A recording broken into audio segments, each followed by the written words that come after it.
everyone. Great to see you all. Happy to have you join us on this rather toasty afternoon here in Salisbury Cove. I knew we were in trouble when at 8 a.m. this morning it was 80 degrees in Salisbury Cove. So I hope you're somewhere cool. And looking forward to introducing you to an MDI-BL alum, Dr. Elaine Lee, who spent 2 years with us here at the MDI Biolab conducting her postdoctoral fellowship. So we're so excited to welcome Elaine back and have her here with us tonight in her capacity as an assistant professor at the University of Connecticut. And Elaine is studying something that I think is really of interest to many of us, and that is the complexities of the gut biome. And in particular, she is looking at the impact of exercise and stress exposure on the microbiome. And so tonight she is going to tell us a little bit more about her work, and I think we'll be available to answer lots of questions. So as you all know, this is a pretty interactive forum. And so if you have questions, please feel free to just type them in the chat, and then we will go through those, but we'll make sure everybody's questions get answered. And I'm sure that Elaine will be willing to sort of take a few minutes to do that with us at the very end. So without any further ado, it is my pleasure to welcome Dr. Elaine Lee back to the MDI-BL campus via Zoom. We wish you were here in person, Elaine, but. Thank you for having me. I'm so excited to chat with you all today. MDI-BL just touched my heart when I spent time there, and my husband even more so. And so he thought this was going to be like a gateway for us to spend a whole week, and little did we know that we wouldn't be doing it in person. But I'm glad to see familiar faces and happy to virtually talk to you. So I'm gonna share my screen here. Perfect. And hopefully you can see. I have 2 monitors, so you'll see me look here every once in a while, just so that I'm making sure I'm showing you what I want to show you. So today I'm presenting Go With Your Gut, a focused discussion on the microbiome and health.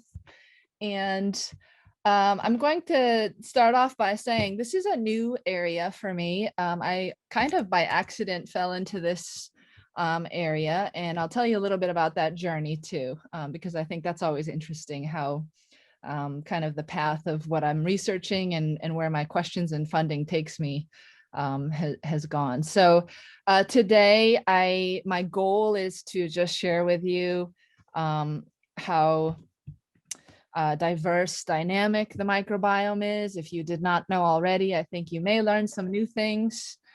And then the main thing related to our work is how it does differ among athletes versus sedentary individuals. How can exercise affect the gut microbiome? What is the relationship between those two things?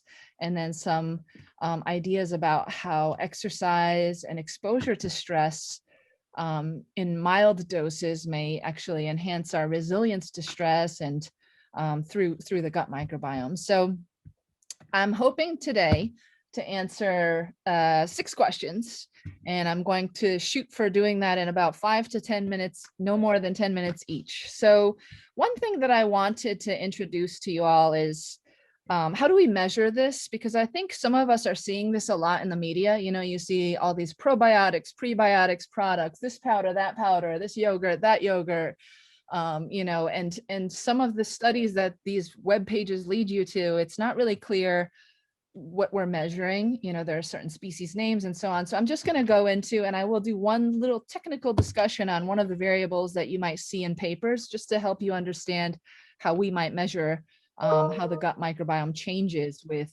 exercise, for example. So how diverse is the gut microbiome? I'll give you a sense of that. How dynamic it is really my main goal today. What are the effects of diet? What are the effects of exercise? And then we are studying helpful interventions that are not just kind of the traditional, what you would think like yogurt or sauerkraut. And so we're exploring some new supplements and things like that that will help improve gut health. And this is in athletes and in military warfighters. So I guess before I start, I just want to take a pause and give you kind of a sense of the direction the reason I got into this area is most of my funding since I left MDIBL and came to UConn has been from DoD and DARPA.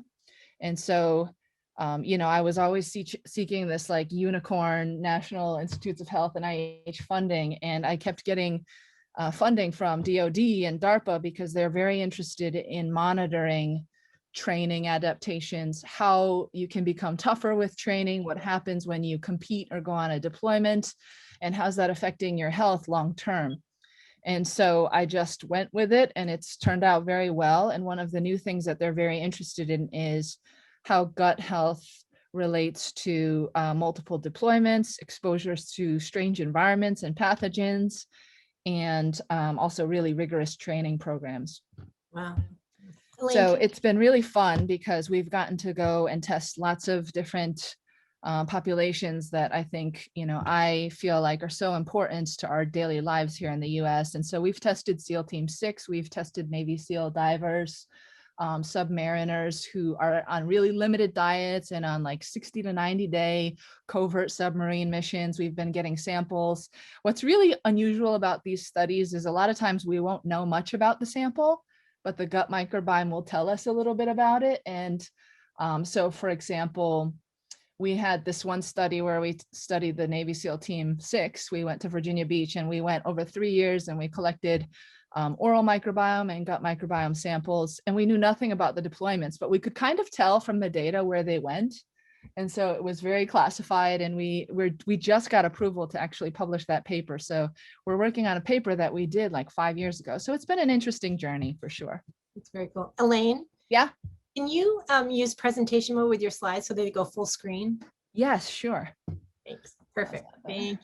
Okay. So this is zoomed in on the next few slides, but I thought this paper, which is about 10 years old now, did a great job of just summarizing how do we measure the microbiome. So how do we measure gut microbiome, that concept?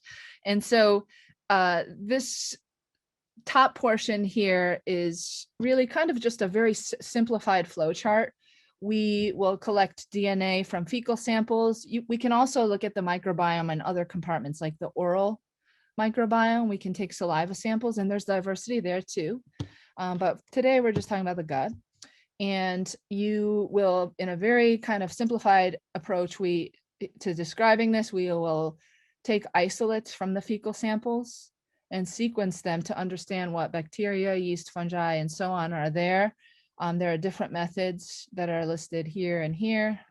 Let me get the laser pointer. And I won't go into all the details there, but essentially today I'm just going to be talking about bacterial diversity. So two ways that we look at the number of species, how evenly they're distributed relative to what's there in the gut for an individual are alpha and beta diversity. And then these three down here, 1, 2, 3, are ways that we understand how different populations, so like more resilient versus less, diseased versus not, people who are showing signs of injury risk overtraining versus those who seem to be doing well with training or multiple deployments. These kind of techniques, machine learning, classical statistics, co-occurrence, and modeling techniques, these are things that we try and relate to function, relate the diversity to that some sort of outcome that we care about. So I'm gonna zoom in and just talk about these two for a second, because I will talk about alpha diversity. So I think one technical thing that I found really challenging when I started reading the literature and kind of getting into this world was alpha and beta diversity and how they're measured. I think the most simple way to think about this is that alpha diversity tells us a little bit about all the species. And again, today I'm just talking about bacteria, but all the species and the diversity of what's there and what fraction is there relative to everything else in an individual or in one subgroup.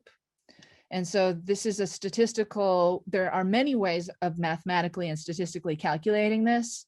And the most common, which I'll talk about just very briefly, is called the Shannon index. You'll see a lot in papers. And, when I first started reading this, I really kind of said to myself, like, I don't know what this is, but it seems to be really important. So I, spent a lot of time kind of teaching myself and then teaching our students now how to calculate this and understand how to interpret this.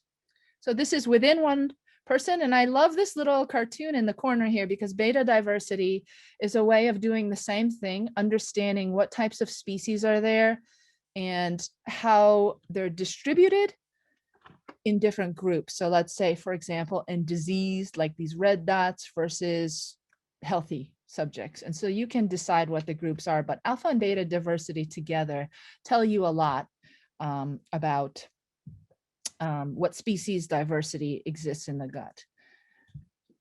These last three, I won't go into too much, but what they broadly do, there are three different ways, and there are new ways always being developed mathematically to understand how the diversity is linked to function. So I'll give you an example with exercise. We can understand, for example, if someone responds really well to training or seems to be fatigued after 12 to 20 weeks of training versus someone who's not, we can use techniques like this to try and relate the gut diversity, what the composition of the gut bacteria are from one individual to the next, and see if that diversity is in any way related to what we're interested in. Does it predict that? Can we find species of bacteria that might tell us that someone's not healthy or that's more at risk or that we need to adjust their diet? And that's really the future in my world of sport performance and training monitoring. So these are more complex network-based mathematical techniques. So I just want to go over this really briefly because it is a technical thing, but I think it's present enough that people get confused. I used to get confused all the time. And Shannon index is one measure of this alpha diversity that you see a lot in papers. So papers that study like the effects of yogurt or sauerkraut or kimchi or this berry or that berry. And the truth is, you know, it's hard to understand what Shannon index is. And I think I've tried to distill down what it is here, and hopefully this helps. So Shannon index is a mathematical calculation based on the number of species, the total number of species that are present when I take a fecal sample, a stool sample, and process it and sequence it.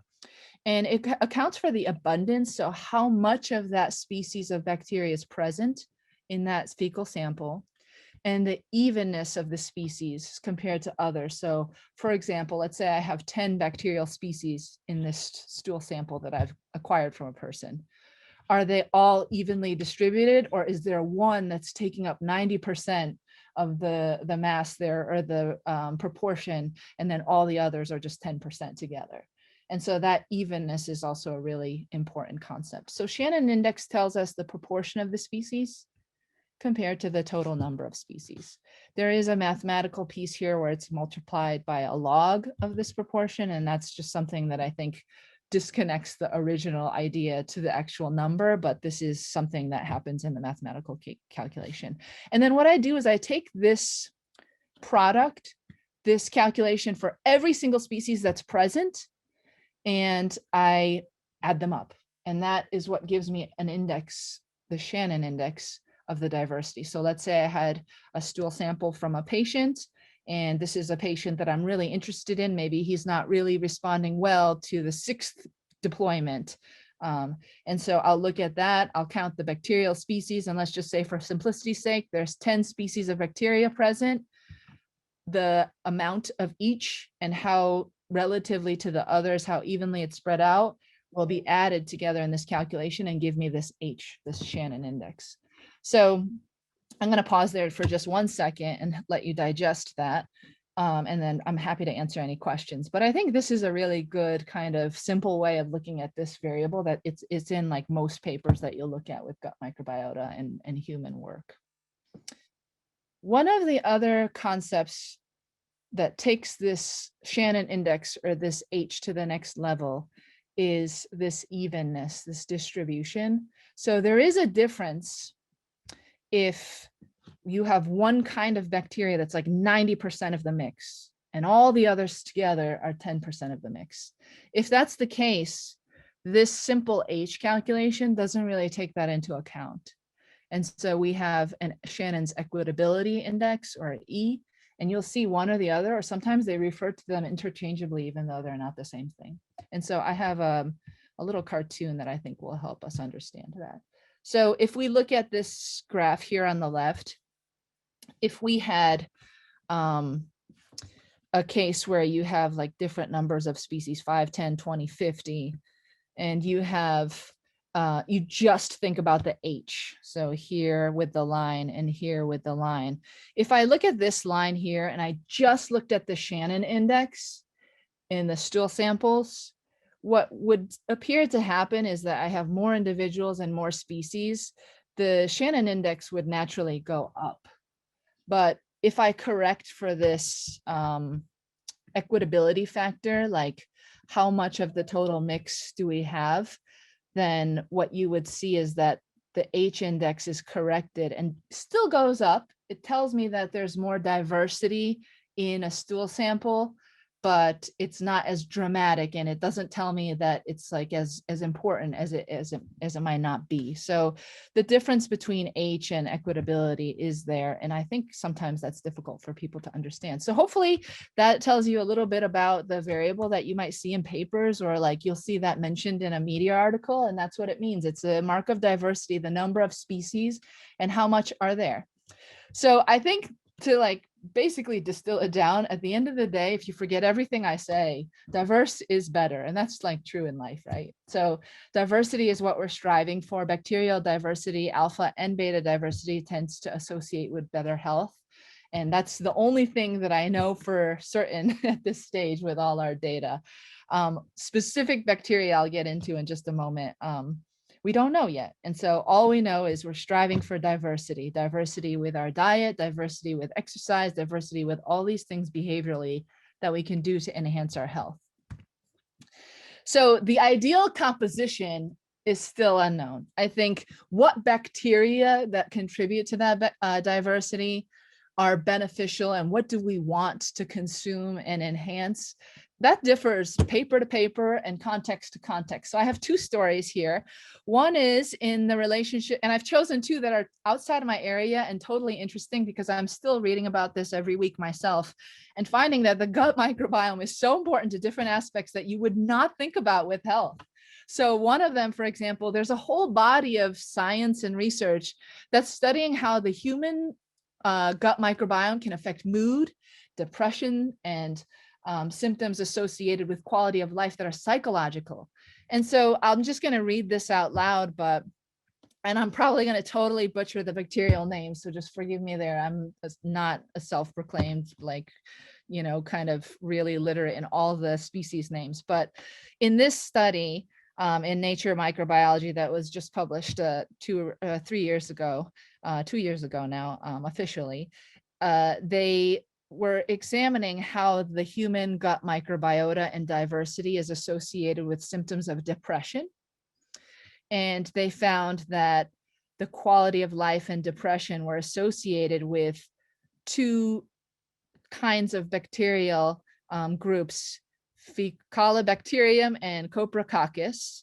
They were consistently associated with higher quality of life indicators. So if you start to kind of like dip your toe into this literature, you might say to yourself, wow, great. Okay, we want diversity and we want these two groups of bacteria in our gut. But then when you look at other papers in totally different areas, and this is an area that I worked on in my first postdoc at Yale in colitis, inflammatory bowel disease, a very common issue here in the US clinically. In this study, this was a totally different study. Patients received fecal transplants, which is a thing, and it improved their health. And the people who had disease remission in colitis and inflammatory bowel disease symptoms had greater diversity, both pre and post fecal transplant. And then in this study, they saw enrichment of two species, Eubacterium hallei and Roseburia inulinivorans. So these are two totally different bacteria in the gut that are associated with healthy outcomes in a totally different story. So I think I'm going to go back for a moment and just say that when you look at the take home of today, we know diverse is better. I think we don't really know the ideal composition yet. And that's true in our work in exercise training and diet and so on. So it's kind of interesting because when you look at all these yogurts and these products that are marketing and stuff, and we've been funded by Danone too, that does yogurt, and they do Evian water. You know, they highlight all the live cultures and the bacteria that are in their yogurts, but it's not necessarily that those are the only ones that we're striving to improve. So it's definitely an interesting kind of concept. So there's such diversity. That's my next point already. Taxonomic gut microbiota composition, 90% belong to the phyla Firmicutes and Bacteroidetes. So if you don't remember any of the other names, I think these two you'll see a lot in the literature or in media or in magazine articles, because they are the most common in your gut and there is diversity. So if you look at this big box here, and you look at Firmicutes and Bacteroidetes, there are so many different classes, orders, families, genus, species, and these make up, for most healthy individuals and most of the research that we look at with human studies, these are the two most common in the gut in fecal and stool samples. But there's such diversity elsewhere, and you can see when we look at species, this is just a sample list from a paper. And so there's obviously much more diversity. And so these are two things that we see a lot. And these two things do show up in a lot of the research related to diet and exercise. So my next, I think that's kind of all I want to say about diversity. It's kind of immense, and we're only talking about bacteria. So we're not even talking about fungi and yeast.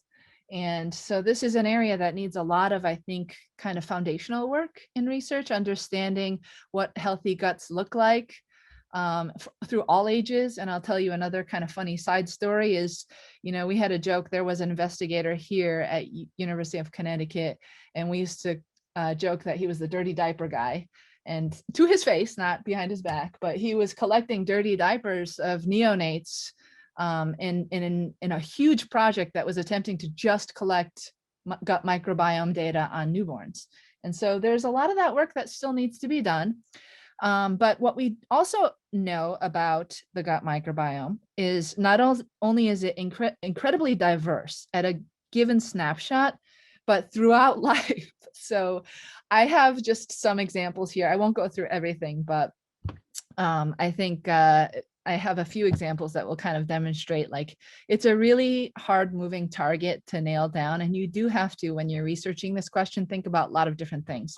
So I'm just going to start chronologically from birth. So if you look at gestational age here on the left, so this is the duration of the term of the pregnancy. One example is we do know that for all these different groups, and remember Bacteroidetes and Firmicutes are the two most common, among all the different phyla and the diversity that exists there, when you look at preterm birth babies in the literature for things that have been documented and published, anything less than 36 weeks of gestation versus full-term births, we understand that the diversity is greater. So here's bacterial diversity on the right here. The diversity is greater for infants where they've gone through a full-term birth. And preterm birth tends to be less diverse. So again, going back to that basic concept of diverse is good. There are some things we do understand to date, but folks like your graph at UConn who's doing the big dirty diaper project, this giant database of neonates, we understand that there are some specific differences that we can say that we know right now. In 2021, here's our status. So we know, for example, in full-term birth, infants tend to have more Bifidobacterium species, whereas in preterm infants, less than 37 weeks of gestation or born at 37 weeks or less, they tend to have less of those species and relatively less of Atopium species. So we have little snapshots of these things, I think, that we do understand from what we have published right now in the literature. But of course, the scientists in the community are really working hard to understand that foundational knowledge and that characterization, we call it. And it's really dynamic in terms of so many variables. So the type of delivery, vaginal versus C-section, there are differences that can affect that on top of the gestational age. And then on top of that, you can layer on the method of milk feeding, breast milk versus artificial milk versus introduction of solid food. And so you see the layers that can add to the complexity of what the gut microbiome looks like before we even think about the effect of exercise or stress or environmental stress or really complicated food-based diets. So I think when I look at this kind of table, I'll be totally honest, I don't really, I mean, it's hard for me personally even to memorize all these species names. I'm focused on the diversity, and then I look for broad patterns in anything that seems to be present in more healthy conditions. And that's what we're doing with our athletes right now and our warfighters. Age is certainly a factor. So childhood, 2 to 3 years to adult, and then over 70, you see that the bacterial diversity decreases with age. And that's something that we can kind of say to ourselves, how can we intervene? How can we enhance the gut health so that this doesn't happen in adults over age 70? And then I just want to point out here, I put this in because you can see antibiotic treatments overall decrease bacterial diversity, and we know that. I mean, that's the function of them, and we have lots of folks kind of trying to understand how long that lasts and the chronic effects on gut health. So, of course, I'm going to talk about this a little bit later, but we can look at BMI or body mass index, overweight or obese status versus underweight. And you can see that both of those ends of the spectrum are associated with decreased diversity and what I would call kind of a reduction in what we would consider healthy gut. Exercise frequency for both high performance sport and children and adolescents of daily exercise, we understand that that increases diversity. And then, of course, diet, communities, climate, geographical sites will change gut health as well. So that's just one concept related to the development of a person and aging and what they're doing behaviorally. And then, of course, we layer on the diversity of diet. So I'm not going to say that any of these diets are better than others for gut health, but we do have a lot of information that's been summarized in many ways over the years by different investigators to understand what different diets might do to gut health on top of everything that we just talked about. So we do have some features that are common among many studies. And so high fiber diet, for example, is associated with, again, remember our Bacteroidetes and Firmicutes, our most common, our most dominant phyla. What are some changes in species that we see on the whole? In generally speaking, not necessarily individual to individual, but for folks on a high fiber diet versus others, and there are increases in specific species. And then we see with a high fat diet, we see some changes where we have reduced species with Bacteroidetes and Firmicutes, and then high protein and carbohydrates based diet, like a more traditional Western diet. These are things that people are trying to kind of collect from many different lab groups and research studies and see if there are any patterns and if they're associated with healthy outcomes. So are you more healthy, I think, is the end question. And we don't really understand that question fully, the answer to that question fully yet. So age, all these factors about gestation and maternal nutrition, exercise, diet, and of course, I have an example with exercise interventions. So I'll give you one example here. If you look here, these are all examples of human intervention studies in which researchers have inhuman subjects. And here's an example here where these individuals were not cyclists and they introduced cycling for 5 weeks. And then they did a control period and they didn't change the diet. And this is how they measured the gut microbiome. And you can see alpha diversity and our new friend Shannon indexes here. This is how they measured it. And what you can see is that they have one outcome where we saw reduced Clostridium difficile during exercise. This is a bacteria that's been associated with colitis, inflammatory bowel disease, and inflammatory response. So maybe that's a good thing, but I think we don't know from this study. So we just know that in this study, 5 weeks of cycling induced this change versus the control group. And so it's, at the end of the day, again, diversity is better. That's all we know. And we're trying to kind of find these individual things to see if there are patterns for healthy individuals. And right now, I think in the sports, personalized sports nutrition and gut microbiome and training world, we're really still in the stage where we're trying to collect all these studies and understand what the patterns are. So as you can see, the gut microbiome is incredibly diverse, just at baseline, per individual, and then all these different layers of everything that can affect it. And I gave you a couple of examples where it can interact with symptoms that are so distal, you might not think that they're related, but yes, it can affect depression and mood. It is associated with it. And then on the other side, things that you might more intuitively, proximally expect that are related, like symptoms of colitis or inflammatory bowel disease. So I think at the end of the day, what we can do is, as scientists continue to do this characterization work, we are trying to understand interventions, how training programs interact. And the big questions, I think, for the scientists in the group who are here is, how are these species, how is the diversity, how are individual species of bacteria in the gut affecting health, performance, and outcome? And so this is from this same paper. It's a review, so it's someone's kind of interpretation and opinion to this date, 2020, and at this stage. How does the bacteria affect performance, like how well you perform endurance activity, or how long you can exercise before you're fatigued, or how fast you can run an 800 meters? So now we're all thinking about Olympics and watching this and thinking about their guts, right? And then, you know, how high can you jump, and how much can you tolerate like maximal intense cycling on a Wingate test, for example. All of these things have been linked to this stuff in studies, where bacteria and diversity in the gut may be related to fatty acid availability in the blood and to the working tissue. Is it an antioxidant based thing where it's repairing damage after you exercise, because exercise is damaging?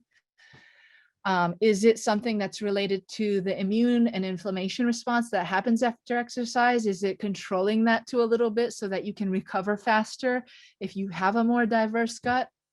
One interesting area, I'll tell you a side story, is gastrointestinal permeability. Most folks outside the exercise world may not know that every time you exercise, you may increase permeability of the gut. So you are leaking, and it's healthy and normal in most cases, some of the things that are supposed to be hidden in your gut out into circulation, and it stimulates an immune response. Your body sees it. If it's really uncontrolled and extreme, like with exercise and heat stress, then it can lead to really dramatic outcomes after exercise, where you might take longer to recover, or you might feel more sore or have inflammation. And we think that that's related to this permeability aspect of exercise. So that's one thing that a lot of folks are studying. And then, of course, all these three things are related to like what fuel is available during exercise. Is the gut microbiota participating in that metabolic control of what you're using and how efficient you are during exercise? And then, of course, talking to the brain and fatigue and all that kind of thing, that's kind of more on the psychological fatigue, effort related kind of aspect of resilience. So suffice it to say, there are lots of different mechanisms or ways that we think the gut microbiota is affecting something that seems so distantly related, like how high you jump, or how hard you can work, or how fast you can run. But we know that there are some really clear links. And of course, the whole group of scientists in this field are kind of working hard to understand how that works. So I just put this paper in here because it doesn't really tell anything, but I just think the title's awesome. And I'm also a former rower. So of course, someday I hope I can publish a paper that's just called 4 Men in a Boat. Ultra endurance exercise alters the gut microbiome. This is pretty new. This was in 2019, and this Irish group did a study of just 4 rowers. And I just want to show you how much we don't know about the diversity and response to exercise. So this was an open ocean rowing study where they took 4 men, and they studied their responses on open ocean ultra endurance rowing for weeks, so days. And so at baseline, I'll tell you what, we have alpha diversity. Okay, we already know what that is. And you can see the diversity of athlete 1 versus athlete 2 versus 3 and 4 is already totally different. Their diets are different. And they're supposed to be, if you looked at this data on their age, their weight, their height, their BMI, how fit they are, this is down here, like their VO2 max, this is a very common measure of fitness. They're pretty similar. They look the same. They're elite athletes. They can row on the open ocean for days at a time. But their gut microbiomes are so different. And you can see the pattern over these 4 time points: before the race, after the race, 2 weeks after the race, and so on. It's totally different. And that really makes it hard for us. And they even say in the paper, like, we didn't control their diets. There's so many other factors. And it's really just one more data point out there for those of us in the exercise and gut health world. So I have nothing to show you from this paper other than that there are different baselines, different responses, and really awesome title. And then I think something that I highlighted, which is what got Jerry to reach out to me. I think I put this on our social media for our lab page. I was reading this article, and this is just another example. You know, this is a published study, this 4 men in a boat thing, and it's peer reviewed. But I think this article in Outsider magazine does pretty much the same thing, and it's just a media article. And so this journalist, in the name of citizen science, did analysis on Outside magazine staff and 7 elite athletes that they recruited. And so that's even more than these 4 rowers that in this, you know, published study. So I think you can kind of look at these in the same way. And they're just trying to understand, is there any pattern with each individual or something that we know about them? And so this is a really cool article to read. It was 2018, so it's pretty new. And they just did like the different athletes. So you can see the Outside magazine staff, they just average them all. And the colored bars show all the different types, you know, Bacteroides is in red. And you have all these other groups that they looked at. And then they have names of athletes. So Alex Honnold is a very famous endurance athlete, Emily Harrington, Adrian Bollinger. So some of you who are in this world or follow the ultra endurance sport world, you'll recognize these names. And they just looked at the gut composition and then tried to like look at what they do and what sport they do, and is it related to something that we see in the diversity. And you can see it's, you know, pretty much diverse across the different individuals that they measured in this citizen science piece. And so I'll give you an example here. They tried to connect the dots, and I think it's still the same quality here. It just happens to be a media magazine article.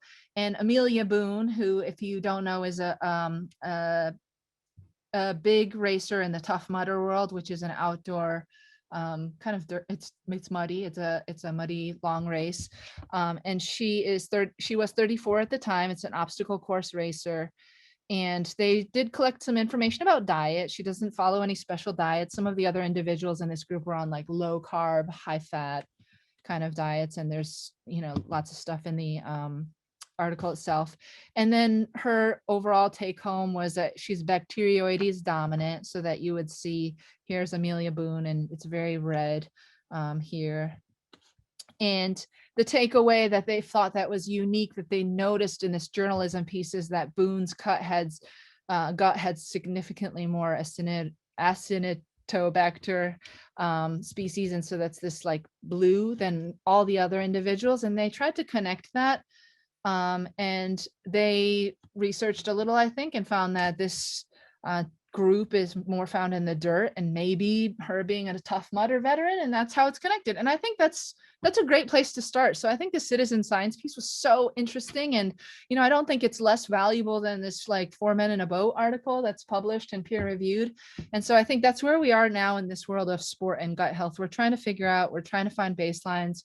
We're certainly collecting data and adding them to databases and trying to collect unique cases, especially from our elite athletes, our most resilient warfighters, our special forces, and so on, to understand how they're different than the average individual, the healthy individual, and the unhealthy.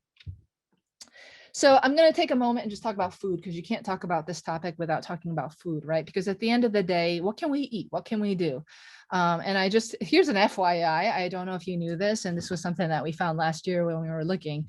The National Yogurt Association used to be the body that kind of monitor the live and active culture sticker that you see on yogurts, and they dissolved. And so like 2 years ago, we were looking at this data and the website ended up being like this weird, like sham looking website. And we're like, wait a minute, this doesn't exist anymore. And now it's the IDFA. So if you want to kind of go to and understand what's in your yogurt and what's out there for information on things that are claimed in the media, if you buy a product and it claims to be this like amazing probiotic, you'll go to the International Dairy Foods Association IDFA website and find some of that information. So yogurt, of course, and we have specific species that are in yogurts. Most yogurts, you hear probably lactobacillus a lot when you look at the labels, but we see today that hopefully it's not just the species, it certainly enhances gut health, but really we don't understand the composition and how to enhance diversity. And it's not just going to be cheese and yogurts, it's a combination of so many things, including behaviors like physical activity. I'm Korean, so I can't throw in a discussion on gut microbiome without mentioning kimchi, sauerkraut for my German folks, out of respect to your new director. This is incredibly healthy, a probiotic, does contain probiotic strains that are different than those found in yogurt. And there is a big body of research. And maybe if I'm lucky enough someday, I can convert to a kimchi researcher. And then I have one final note, and then I'll end here today. One of the things that our lab has been doing that's really interesting for me, and I know Maine is a blueberry state, but I'm going to go there and do a different berry. So this has happened by accident, but my neighbor in my laboratory building grows aronia. And so Mark Brand, Dr. Mark Brand is a plant scientist, and we ended up talking one day. And he was telling me about aronia, which I actually have heard about because it's very popular in Korea and Japan and some of the East Asian countries right now as a nutraceutical and a healthy food. It's an extremely powerful antioxidant. And I know it's blasphemy, but it's got even more healthy antioxidants than blueberries. And that's been demonstrated in the literature. It has a really unfortunate name for marketing because the common name is chokeberry, and I just wish it were not called that. But one of the things that we've been studying recently, just kind of by accident, just for fun, was the effects of chokeberry on health in C. elegans and in our athletes. And we're kind of going down this rabbit hole. But there was a really interesting study done by Dr. Bradley Bowling, who's moved from Yukon to, I think, Iowa, and then maybe to Wisconsin. And he has looked at the effect of supplementing aronia berries in mice on gut diversity. And so I highlight this because it's not a yogurt, it's not a sauerkraut, it's not a fermented food, and it's not one you would think of, but there are antioxidant foods like berries that we know do enhance gut diversity and maybe gut health. And so this study was really neat because the blue here is the control. The mice were just eating their normal food. And here's our friendly Shannon index again. And what you'll see is that when we consume aronia berries and then aronia berries extracts, so just the healthy compounds from them, the antioxidant compounds, and then aronia berries minus the extracts minus some features, you can really see the Shannon index, the diversity goes up quite a lot in these mice. And this was a really nice controlled study. So I think there are certainly nutraceutical research kind of areas where people are trying to find foods other than just kind of your traditional probiotics or what everybody thinks of in regards to gut health. And of course, the race is on among all the different berries, tart cherry, elderberry, aronia, blueberries, to kind of understand which berries are better. Black currant is another one that's in the literature. And so we just happen to be doing aronia right now. And so I think we're kind of running the gamut from training, diet, understanding how these things affect gut diversity. Maybe hopefully along the way, we'll learn a little bit about the specific species that help, and then we can target those. And then our new area is to try and see if berries help any of that during training and training in extreme environments. And so this is really cool because our lab studies quite a lot elite athletes. So we're lucky enough to kind of work with famous athletes. And so, for example, I'm missing today for this science cafe, but the US women's national soccer team is actually in the lab right now. They're doing a heat acclimation here at UConn before they head off to Tokyo. And so they'll be here every day today, tomorrow, and Wednesday. And so of course I'm like, what do you guys eat? What supplements do you take? And we're kind of very interested in that. And we are hopefully going to kind of continue to work with NFL, elite soccer programs, World Cup soccer teams to understand and characterize their guts. So that's kind of all I have for you today. I'm happy to take questions. I know it's a lot, but I think at the end of the day, diverse is better, and we're trying to figure out how. Elaine, this is amazing. What a fascinating study. I mean, just the project, the scope of it is mind-boggling in terms of how you can take all these different variables and then try to narrow down. That's amazing. Thank you so much for sharing that with us. Really exciting stuff. Lots of questions in the chat. So I want to just try to go through some of those with you. I think some of them, you know, as you said, you may not have concrete answers for, but let's just go through a few of them. Let's see. The first one is, why do older people often become intolerant of certain foods? Is this related to the composition of the gut microbiome? There is data. I think that's not my area, but I'll speak to kind of what I've read and understand about it. I think that is a piece of it for sure. And I think folks are trying to understand if enhancing gut health will interplay with the immune system's way that the immune system causes you to have an intolerant response and some symptoms when you eat certain things. And so that's something that, you know, folks have studied, like, does fecal transplant affect that? And we know very little about it, but I would say at the end of the day, for me and my take home, it probably doesn't hurt to enhance gut health through lots of different ways. So kind of related to that, I was curious, when you were talking about the study that's been done on the neonates, are you aware of any study that's been done on the very elderly to sort of look at their gut biomes and see if there are marked differences maybe between those two things? Or Oh, yes. I mean, and especially because with aging, we see some of these autoimmune and chronic inflammatory kind of symptoms and conditions and comorbidities kind of pop up, you know, from like, I don't know, I'm 40 on is, yeah, there's a huge emphasis on characterizing and understanding, hopefully, what gut diversity and composition looks like in the healthy aged adult versus not, and what are ways that we can manipulate that. So that's, I would say, that is a more published, more kind of area of effort for science. I think the neonate is a newer area relative to that, and then the in-between is like kind of all over the place, to be honest. Mm-hmm. And so there's another question here, you know, that just says, obviously, maybe there's no simple answer to this, but asking about the best way to increase gut bacteria diversity.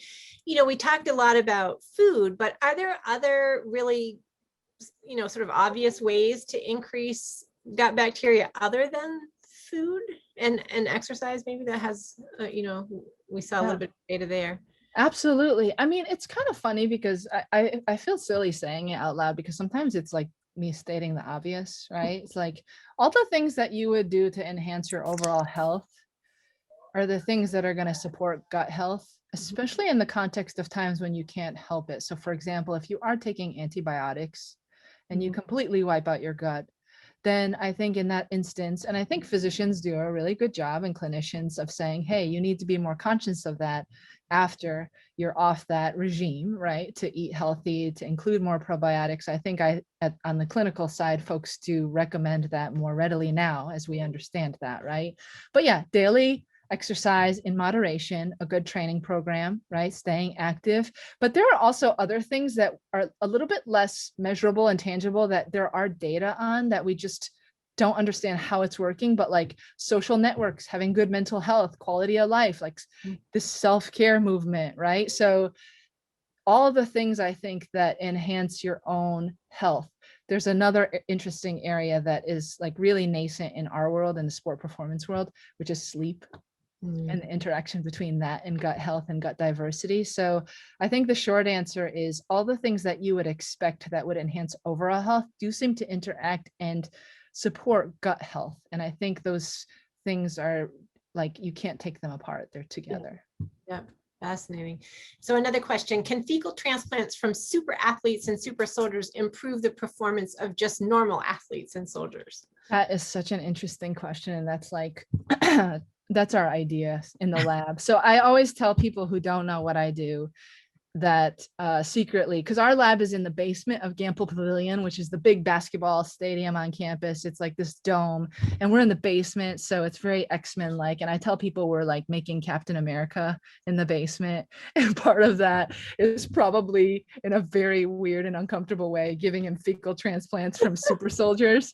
So I don't know, nobody has done that study, but I'll tell you what, there are coaches in other countries who are exploring it, and like the drive to enhance human performance and push limits knows no bounds. I mean, people are doing everything, and I think that's just one of them.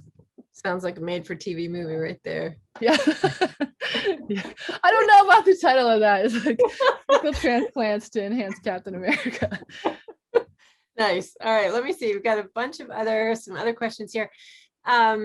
What role does diet play in relation to the role of inherited genes? So maybe just talking about, the balance there.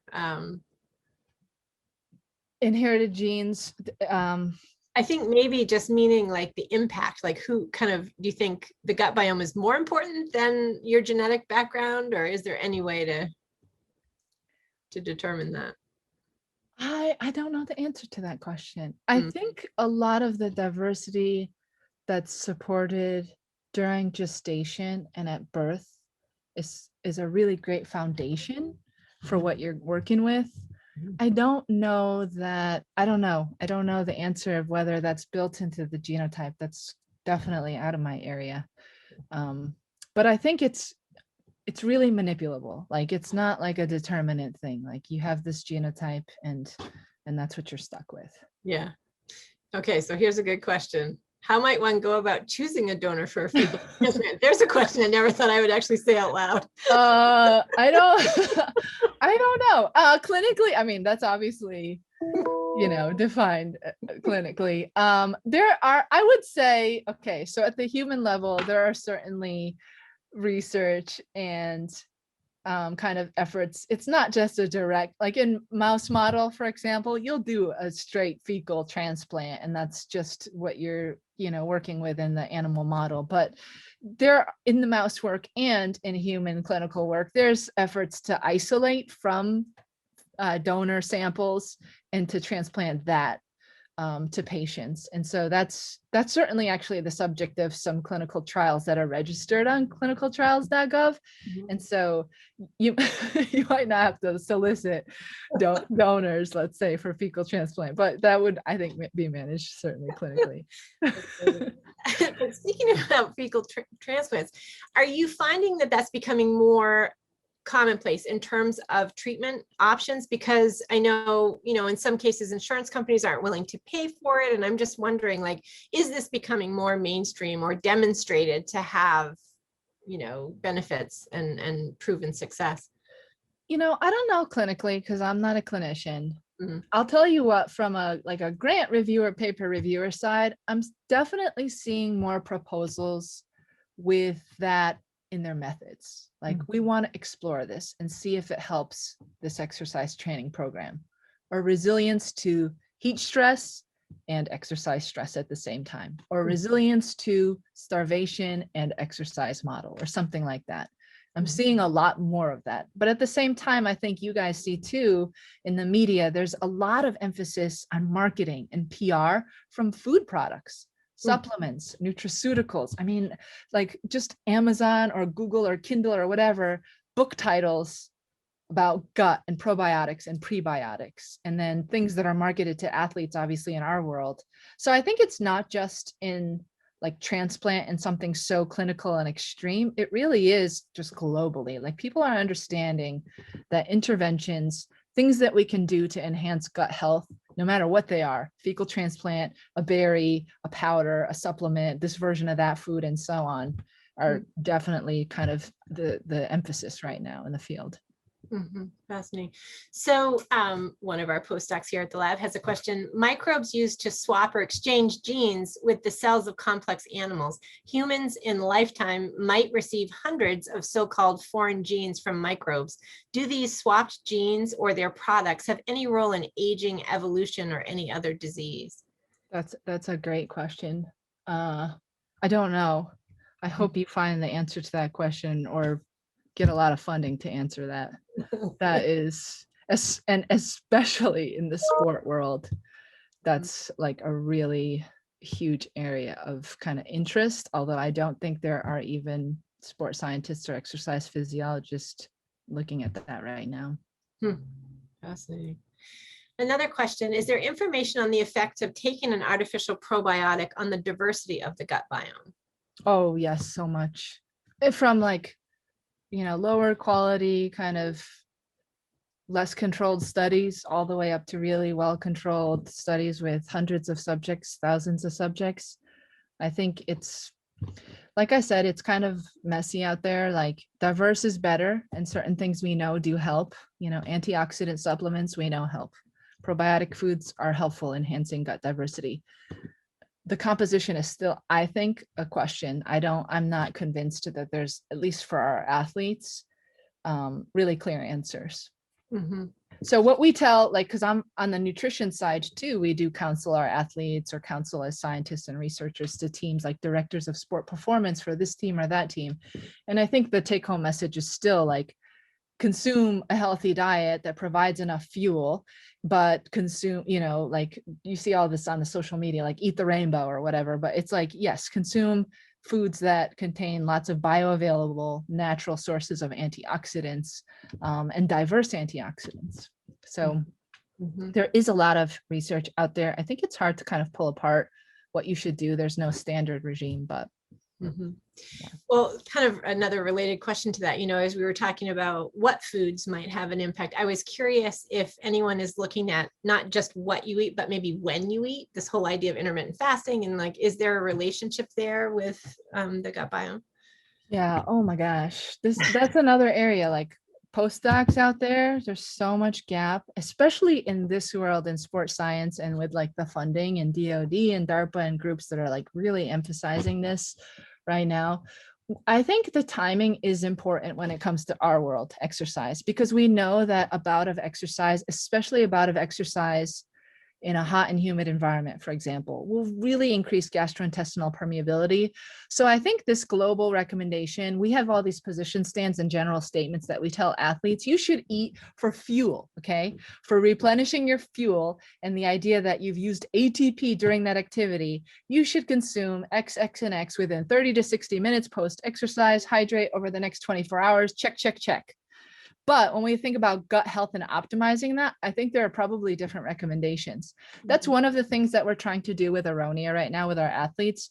I think what we understand is for men and women, for example, differently, and timing and frequency of the dosing, that really has to be individualized. So we're kind of developing this like personalized, individualized supplementation regime. And we're trying to work with companies to do that long term. So it's not like, oh, I'm an athlete and I need to go and get this Aronia berry powder and add it to my rehydration drink every day. It's, here's me, I'm going to use the app that's developed now, track what's happening to me, and 60 to 90 minutes after exercise, that's when I take it. And I'm going to take it for 3 weeks like that and then go into competition. So there's certainly some of that too, the timing, the frequency, all of that. Fascinating. That's nobody knows. It's like such a wide open area, and it's for like so important. I think there's so many questions to be answered. Certainly. Well, speaking of that, we have a few others here. How persistent do you think the microbiota differences associated with early infancy are in adulthood? That is okay. So I'll tell you another story about it. I don't know. So I'll just start by saying that, because I will talk all day and never answer the question. So I don't know, but I think one of the interesting things is that, so in C. elegans, that's a great place. I mean, obviously C. elegans and gut microbiome is like not an easy thing to study, but there are some translation. One of the things that in C. elegans or animal models outside of humans, we can try and understand is maternal nutrition and then the effects on progeny, right? Outcomes. And so there are a group of, for example, at UConn, my other neighbors down the hall are looking at sheep and cows and answering that very question. So how long does it last? How does the maternal nutrition affect the life of that progeny independent after it's born? And so there's so many different questions around that that are trying to be answered. And I think in agricultural industry, there's like a money-making aspect of it, right? Like how do we feed these animals? But the translation to human side, I think that's where we'll find that answer to that question. Fascinating. Another interesting question. Is there a reliable way to test your own microbiome, like what lab or which test? Do you have any recommendations? There are a lot. I think the person who asked this question probably has seen like so many different companies online. I think I don't have a lot of familiarity with the comparative quality of the test, but I would say from a corporate standpoint, what I understand about the field, I think if you guys are familiar with Thorne, it's a very big supplement company, multivitamins. They've put a lot of money into this new product testing line and supplements called Longevity, and they have collaborated with folks from Rockefeller University and HHMI. And so I think that's an interesting corporate and really high quality scientist collaboration that offers microbiome testing. So I obviously don't work with Thorne myself, but we have some former students who work there. And I think as long as there's some link to, kind of validated science, I think that makes sense. There are certainly a lot of other companies that are claiming like, okay, you can do a swab test and we'll send you all this information and it means you're like, I don't know, responsive to caffeine or not. There's one out there that claims that, and it's like, there's not much data. So I would say look for something that's linked with research and has maybe published studies with a reputed scientist or laboratory, like, Thorne and Longevity and their whole line. Mm-hmm. Interesting. So let's see, I think we've got one final question. You already maybe touched on this a bit, but can an out of balance microbiome be shifted to an optimal diversity microbiome with individually tailored supplements that correct these imbalances? For example, specific, not generic. I think that's what a lot of companies are recruiting scientists to try and do right now. Mm-hmm. And I don't think that anyone knows the answer to that.